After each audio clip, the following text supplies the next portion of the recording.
સરદારમાં આમ આદમી પાર્ટીની પરિવર્તન લાવ ખેડૂત બચાવ સભા છે, તેની અંદર પ્રવીણરામ ખીલ્યા હતા.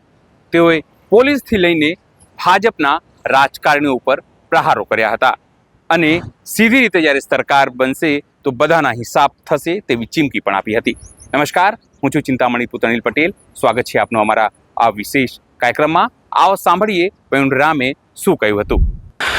સરદારની ધરતીમાં અત્યારે ઉપસ્થિત તમામ મહાનુભાવો, તમામ વડીલ મુરબ્બીઓ અને માતાઓ અને બહેનો, મંચ ઉપર ઉપસ્થિત અમારે જિલ્લાના પ્રમુખ અને જિલ્લામાં મજબૂતાઈથી આમ આદમી પાર્ટીને મજબૂત કરી રહ્યા છે એવા ભાઈ તેજસભાઈ, અમારે તેજાબી અત્યારે જેમણે ભાષણ આપ્યું એવા રાહુલભાઈ, અને મંચસ્થ તમામ મહાનુભાવો, બાપુ હોય ને તમામ, આમાં 2-5ના નામ આવડે ને 2-5ના ભૂલાઈ જાય તો વળી ડખો થાય, એટલે બધા અહીંયા ઊભા તમામ બેઠા, અને એના કરતાં વિશેષ સામે ઊભા છે મહત્વના અમારા યોગેશભાઈ છે, બધા લોકો. પણ એક વાત ખરી, ખેડૂતો માટેની યાત્રા સોમનાથ દાદાના ચરણોમાંથી ખેડૂતો માટેની યાત્રા લઈને નીકળ્યા. ખેડૂતો માટે લડતા લડતા હળદરમાં 108 દિનની જેલ થઈ. ઘણા મને પૂછતા કે 108 દિવસની જેલમાં થાક કેવો લાગ્યો.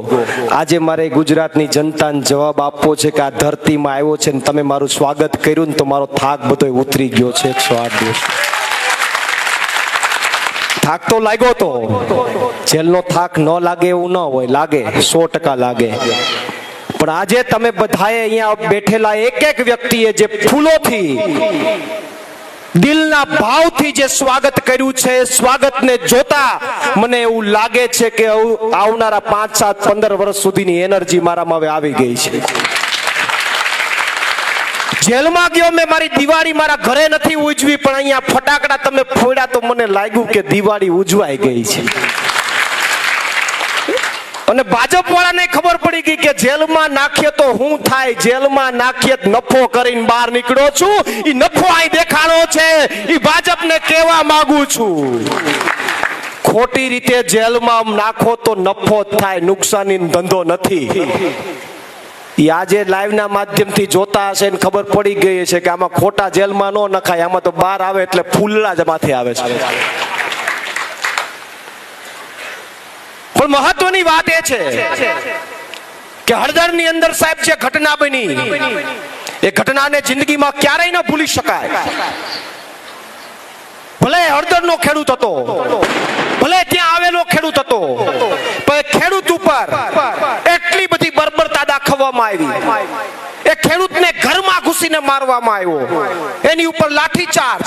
અરે વાત કરો છો લાઠીચાર્જની? લાઠીચાર્જ સાહેબ ઘરમાં ઘૂસીને કોઈને મારવા એ કોઈ તમારી ફરજ નથી.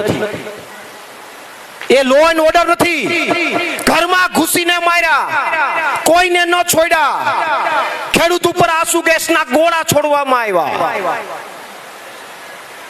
ખેડૂતોને ખોટી રીતે જેલમાં નાખી દેવામાં આવ્યા.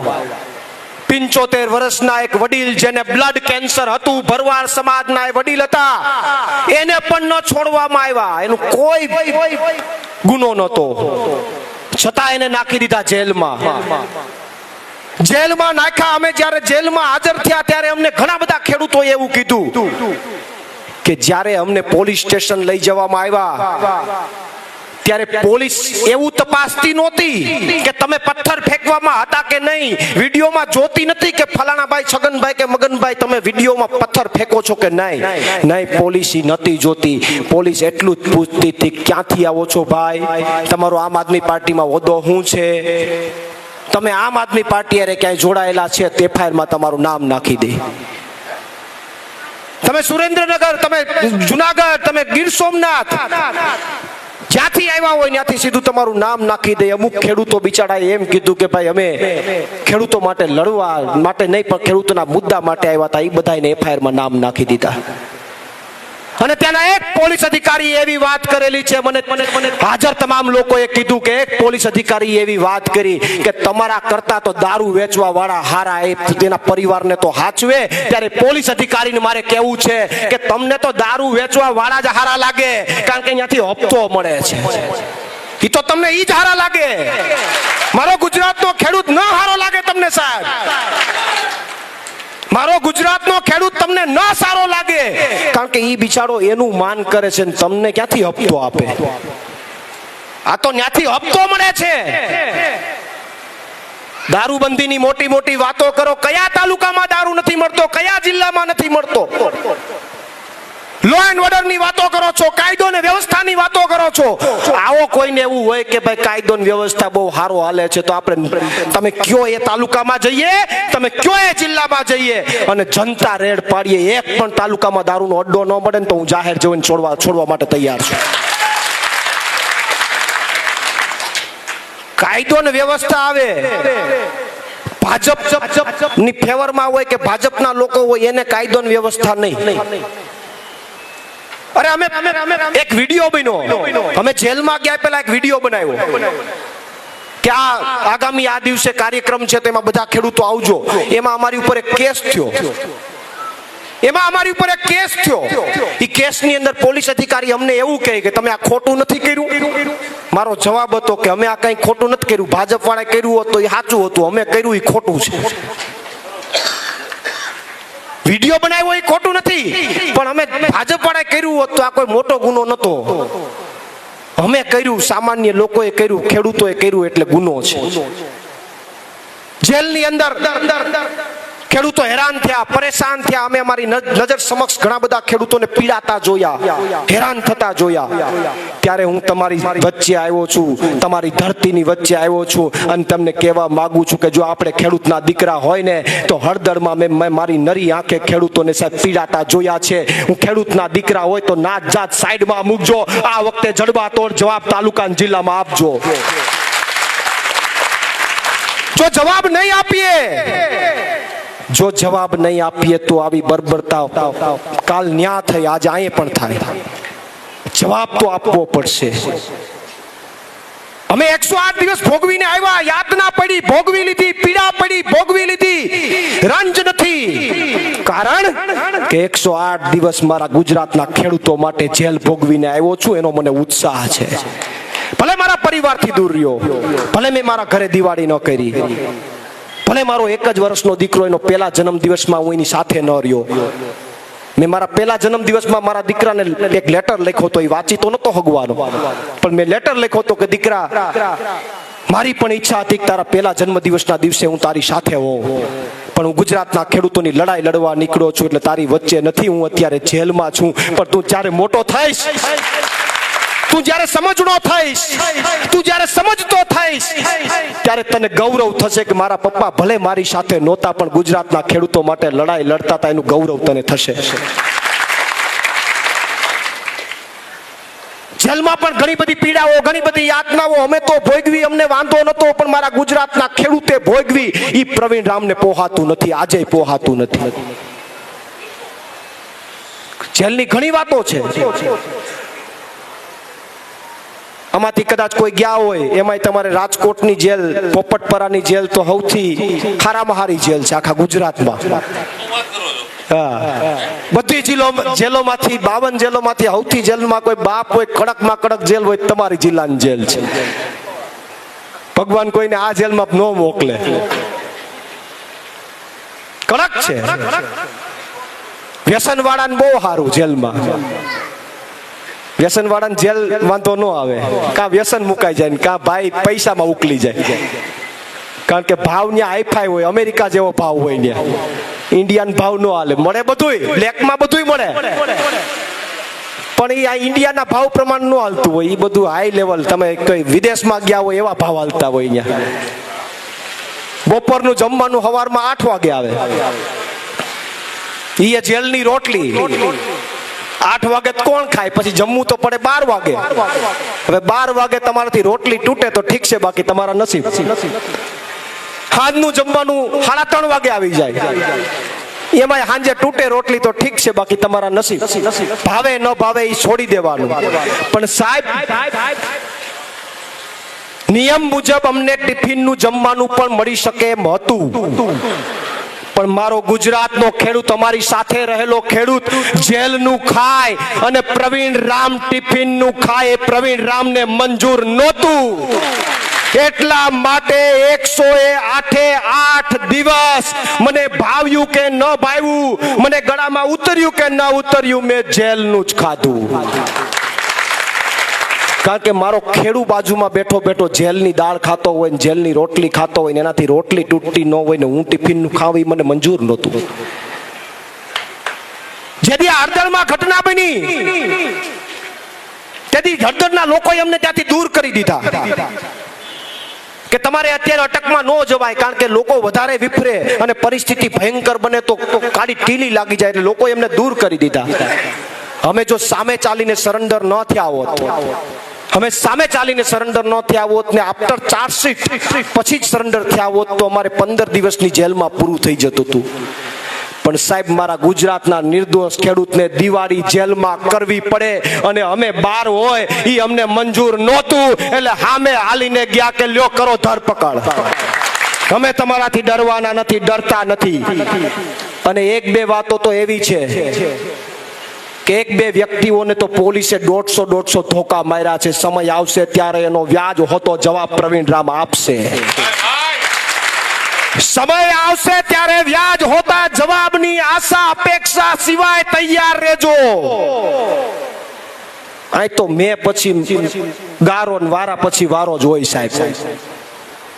કાયમી માટે બધાના દિવસો હરખા ન હોય. આજ તમારો વારો છે તો વાંધો નહીં, મોજ કરો, પણ મેં પછી ગારો આવશે ને વારો જેદી અમારો આવશે ને તેથી મેડલ લેવાની તૈયારી રાખજો. હા, પટ્ટા. પણ મહત્વની વાત એ છે, ઠીક છે, એને જે ગમ્યું એ કર્યું, એને જે મજા આવી એ કરી, પણ એને એમ હતું કે આવું કરીએ તો આ ઘરે બેહી જાય, તૂટી જાય, ખેડૂત માટે લડે નહીં, ખેડૂત માટે અવાજ ન ઉઠાવે. 108 દિવસ જેલમાં રાખ્યા. જે કેસમાં કાંઈ નતું, અમારી ઉપર કોઈ પણ જાતનો એમાં કેસ નતો બનતો, છતાં 108 દિવસ રાખ્યા. 108 દિવસ જેલમાંથી બહાર આવ્યા બાદ માત્ર 4 દિવસ મારા ઘરે રહ્યો. 5મા દિવસે આ ખેડૂત યાત્રા લઈને તમારી વચ્ચે નીકળ્યો છું. તાકાત. અમે તમારાથી ડર્યા નથી, અમે તમારાથી ઝૂક્યા નથી અને ઝૂકવાના નથી. અમે લડતા રહેવાના છે ગુજરાતના ખેડૂતો માટે. અને ગુજરાતના ખેડૂતો માટે હજુ પણ અહીંયાથી પ્રવીણ રામ બોલે છે, હજુ ભાજપને જેટલી યાતના આપવી હોય એટલી આપી દે, જેટલી પીડા આપવી હોય એટલી આપી દે, જેટલી જેલ આપવી હોય એટલી આપી દે. પ્રવીણ રામ હજી પણ ગુજરાતના ખેડૂતો માટે લડવા તૈયાર છે. કદાચ પ્રાણ આપવા પડે તોય આપવા તૈયાર છે.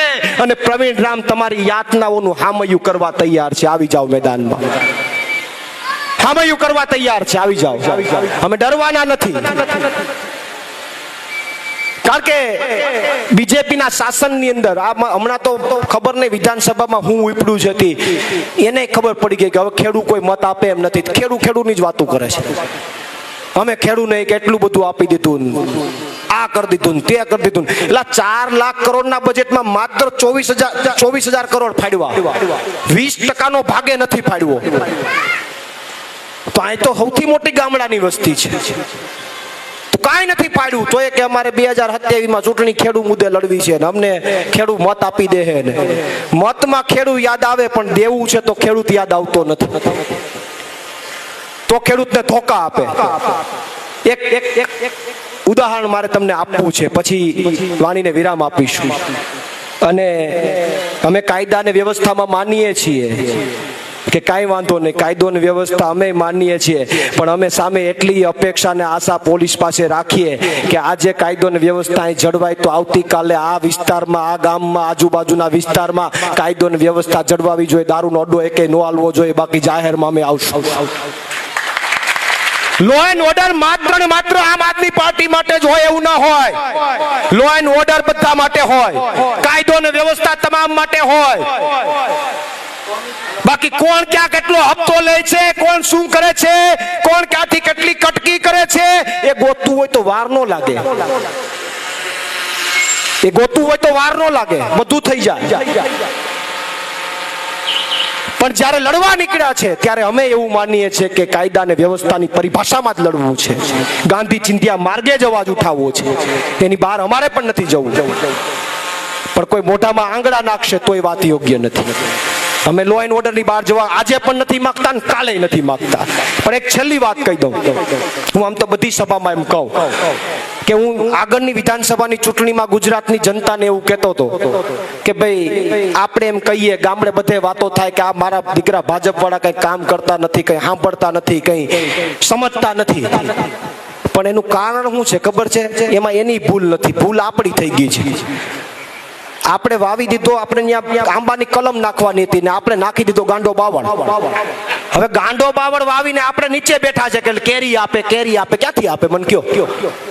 આપણે બિયારણ નાખી દીધું ગાંડા બાવળનું, વાવવી થી કલમ. કલમ વાવી હોત તો કેરી આપે, પણ વવાઈ ગયો ગાંડો બાવળ એટલે હવે ત્યાં કાંટા ને પડડા સિવાય બીજું કાંઈ ન હોય. પણ આપણે હજી નીચે બેઠા કે કેરી આપશે, કેરી આપશે. કેરી આપવાનો નથી. આપણી ભૂલ થઈ ગઈ, બિયારણમાં ભૂલ થઈ. તો હું આગળની વિધાનસભાની ચૂંટણીમાં એમ કહેતો હતો કે વાંધો નહીં, ભૂલ થઈ તો થાય. હવે એક કામ કરો, આ ગાંડા બાવળને ઉલાડો અને નવું બિયારણ વાવો. દિલ્હીથી આવ્યું છે નવું બિયારણ, કલમ. હું તાલાડાથી આવું છું એટલે મેં કીધું તું મારી પાસે કેસર કેરીની કલમો હારી છે એટલે નાખો. કેસર કેરીની કલમ વાવો તો કઈક મોટો થાય તો પાછી કેરી આપશે. એટલે ગયા વખતે પબ્લિકે મારી વાતને ગ્રાહ્ય પણ રાખી. અમુકે ગાંડા બાવળને બધાએ વેતરી નાખ્યા, નીચેથી કાપી નાખ્યા અને ન્યા નાખી દીધી કલમ. પણ ડખો ઈ થયો કે કલમ હજી ઉજરે કે ન ઉજરે ત્યાં ગાંડો બાવળ પાછો ફૂટી ગયો. કલમને ઉજરવા જ ન દીધી. માન કલમ ઉજરી, 2-5 કૂટા ફૂટ્યા, ત્યાં ગાંડો બાવળ એની પેલા ફૂટી ગયો. આખા ગુજરાતમાં 5 જગ્યાએ મેળ પડ્યો, 5 જગ્યાએ કલમ ફૂટી, કલમ ઉગી, ત્યાં ગાંડો બાવળ ઉગી ન હગ્યો. એમાંય ભાજપ વાળાને પોહાણ ન થયું હતી. વળી વિસાવદરની અમારી કલમ આખી મૂળિયા હોતી ઉપાડીને ભાગી ગયા. ઈ કલમમાં ન મેળાયો કે નહીં, આખી વિસાવદરની કલમ મૂળિયા હોતી ઉપાડીને લઈ ગયા. આ વખતે અહીંયા તાકાતથી એવી કેસર કેરીની જમ્બો કલમ લાગી છે કે ત્યાં કોઈનાથી નજીક જવાતું નથી. પણ ગયા વખતે શું ભૂલ થઈ ખબર? કે બધાએ ગાંડા બાવળને વાઢી નાખ્યો. વાઢ્યો એટલે ઓલો પાછો ફૂટ્યો. હકીકતમાં એને મૂળિયામાંથી ઉપાડવાની જરૂર હતી. મૂળિયામાંથી ઉપાડ્યો હોત ને તો કલમું ફૂટે. અહીંયા બધાય કલમ આવી હારી ફૂટી, એમ હારા મત લઈ ગયા. પણ ત્યાં ગાંડો બાવળ એના કરતા આગળ વધી ગયો ફૂટવામાં. પણ એક જરૂરી હતી કે એને મૂળિયામાંથી ઉપાડ લેવાની જરૂર હતી. પણ ત્યાં આપણી પાસે સમય પણ નહોતો. આ વખતે સમય છે એટલે તમને કહેવા આવ્યો છું કે જો તમારે આંબો વાવવો હોય, તમારે મીઠું ફળ જોતું હોય તો બાવળને જે ફૂટી ગયો એને પાછો વાઢવાથી મેળ નહીં પડે ને હવે મૂળિયામાંથી ઉપાડવો પડશે. અને મૂળિયામાંથી ઉપાડવો હોય તો આ તાલુકા પંચાયત ને આ જિલ્લા પંચાયતમાં બધાને ઘર ભેગા કરી દો ને આમ આદમી પાર્ટીને જીતાડો. કારણ કે મૂળિયા ઈ છે, તાલુકા જિલ્લા ઈ મૂળિયા છે. એટલે મૂળિયામાંથી ઉપાડો તાલુકા જિલ્લામાં. ઉપાડી લ્યો તો પછી 1-1.5 વર્ષ જેવો સમય લાગશે. પાછું ખેતરે રેડી તો કરવું પડશે ને. ઈ મૂળિયામાંથી ઉપાડ્યો પછી હમાર મારવો પડશે, ખેતર રેડી કરવું પડશે. ખેતર રેડી કરીએ ને પછી 1.5-2 વર્ષ પછી આ બધી કલમોને વાવજો. જો ન ઉગે તો મને કહેજો. પેલા બાવળને મૂળિયામાંથી ઉપાડવો પડશે. જો એ મૂળિયામાંથી ઉપડો નહીં તો એ આ બધા ફૂટતા રહે જાય, એ ફૂટી જાય, પાછો ઈ ડખો થાય. એટલે પેલા આ વખતે તાલુકા જિલ્લામાંથી મૂળિયામાંથી ઉપાડો, ખેતર રેડી કરી નાખીએ આપણે કમ્પ્લેટ. અને પછી આપણે આ બધી કલમો જે ગયા વખતે વાવી હતી પાછી વાવીએ, તાકાતથી ફૂટી નીકળશે. અને ટૂંક સમયમાં તમને સાહેબ બધાને કેરીઓ ન આપે તો મને કહેજો. અને કેરી ન આપે, માની લો તમને એમ થાય કે આ તો બધા આવું આવીને કે તમે વાવો કેસર કેરીની કલમ વાવો, જો કેરી નો આપે ને તમને મીઠી નો લાગે તો તમ તારે પાછી કેસર કેરીની કલમ કાઢીને ગાંડો બાવળ વાવી દેજો. અમે ના નથી પાડતા. પણ પેલા બિયારણ બદલ્યો તો ખરા એકવાર. મૂળિયામાંથી ઉપાડીને એકવાર બિયારણ તો બદલો તો ખબર પડશે કે ઉતારો કેવો છે. તો આપણે વિશેષમાં બીજી કઈ વાત નથી કરવી, પણ એટલી જ વાત સાથે મારી એટલી જ વાત છે કે જો કંઈક પરિવર્તન લાવવું હોય તો વિધાનસભામાં લાવીશું એમ નહીં, એને મૂળિયામાંથી ઉપાડવું પડે, તાલુકા પંચાયત ને જિલ્લા પંચાયતમાંથી લેવું પડે. એ વિનંતી કરવા આવ્યો છું. અને એક સાહેબ એક વાત તમને એ કહી દઉં કે 2 ઘટના ગુજરાતમાં બનેલી, 2 ઘટના. સમાજ ભૂલી જાઓ, વાત ભૂલી જાઓ, બીજી ચર્ચા ભૂલી જાઓ. ચિકિત્સાબેન પટેલ ઉપર હમણાં થોડા દિવસે હુમલો થયો. બધા એમ કે ભાજપની સરકારમાં રાતે પણ દીકરીઓ સુરક્ષિત છે, દિવસનાય નથી. હમણાં જોયું આપણે પાટીદાર સમાજની દીકરી અમરેલીમાં પાયલ ગોટીનું જાહેરમાં સરઘસ કાઢ્યું. આ ગુજરાતની અંદર દીકરીનું જાહેરમાં સરઘસ પહેલો દાખલો હશે. આ સૌરાષ્ટ્રની સંસ્કૃતિ ઉપર ઘા કર્યો, સમાજના સ્વાભિમાન ઉપર ઘા કર્યો. આ વાત ભૂલાવી ન જોઈએ. તમારા સમાજના શ્રેષ્ઠીઓને અને સૌરાષ્ટ્રના લોકોને કહેજો કે સંસ્કૃતિ ઉપર ઘા છે, આ ભૂલાવવું ન જોઈએ. એનો બદલો લેવાનો સમય આવ્યો છે. એનો બદલો લેવાનો સમય આવ્યો છે. અને એક ખેડૂતના દીકરા તરીકે, તમારા દીકરા તરીકે એટલી વાત કહીને જાઉં છું કે તમારા માટે 108 દિવસ જેલમાં રહીને આવ્યો, હજુ પણ રહેવું પડે તો આ તમારા દીકરાને રહેવાની તૈયારી છે. પણ તમારે પણ સામે કંઈક આપવું પડશે, નીચેથી પરિણામો આપવા પડશે. બાકી તમે એકલા એમ કહો ધોળા કરો, લડ્યા કરો અને તમે એમ કહો કે અમે નથી, તો પછી ગમે એ માણસ થાકી જાય. એટલે નીચેથી ઊભું કરવું પડશે. તમારે મજબૂતાઈથી પાયો ઊભો કરવો પડશે. અને પાયો ઊભો કરશો તો તમને વિશ્વાસ આપીએ છીએ કે સાહેબ ગુજરાતના ખેડૂતો માટે જે કંઈ પણ કરવું પડે કરવાની અમારી તૈયારી છે. એટલી જ વાત સાથે મારી વાણીને વિરામ આપું છું. આભાર. બોલો ભારત માતા કી જય. જવાન જય જવાન. પ્રવીણ રામની વાત સાંભળીને આપ કેટલા સમજ છો જરૂરથી મારા કોમેન્ટ બોક્સમાં કોમેન્ટ કરજો. એ સિવાય અમારી યુટ્યુબ ચેનલ લાઈક કરો, સબસ્ક્રાઇબ કરો, બેલ આઇકન દબાવો. સાથે અમારી વેબસાઇટ છે www.gujaratplus.in, ત્યાં પણ તમે વધુ અપડેટ થઈ શકો છો. અત્યારે માટે બસ આટલું જ. નમસ્કાર.